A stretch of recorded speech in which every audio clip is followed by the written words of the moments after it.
came as she stood there, washed her clean, and complete the restoration His words had commanded. She could not remember saying thank you, but that hadn't mattered. He knew. And when He smiled at her, everything was entirely all right. Amen. Remembering that smile, Mary smiled herself. How wonderful He is, she thought, and opened her eyes to see His tomb gaping open to the sun, empty forever.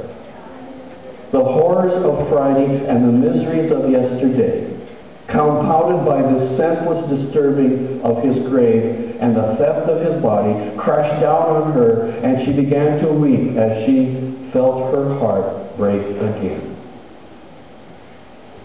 She continued walking to the open tomb, then stooped and entered. Through her tears, she gazed, hoping against hope, at the place where His body had been. Nothing, just as before, only empty grave clothes. Then the something different she had seen and not seen demanded attention. She raised her eyes and saw two blurred figures dressed in white, sitting, one at the place where the head of His body had been, the other where His feet had rested. She opened her mouth to speak just as they said, "Woman, why are you crying?"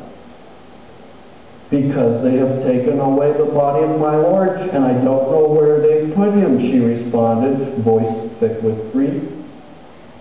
Shoulders sagging, she turned around to leave the tomb and saw the gardener standing in the open entry.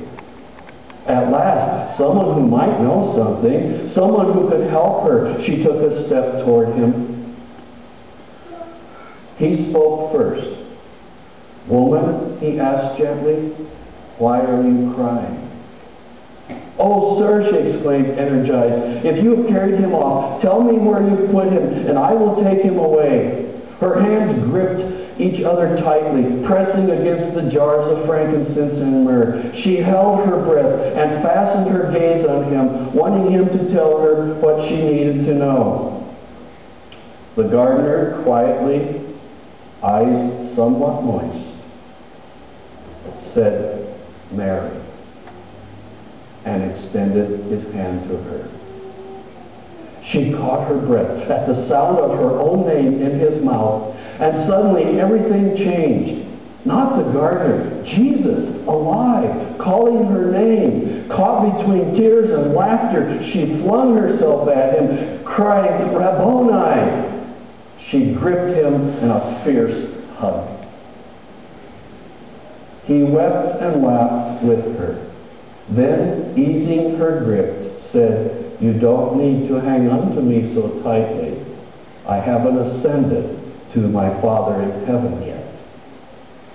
She shook her head, laughed, and released him, but kept tight hold of his hands. There was so much she wanted to say, so much she wanted to learn, but all she could do was to devour him with her eyes and laugh through her tears. He smiled back, gave her hands a squeeze, and said in the tone he always used when he wanted a special favor, "Go to my brothers. Tell them for me, I am going to my Father and your Father, to my God and your God." He did not add, "Will you do that for me?" He did not have to.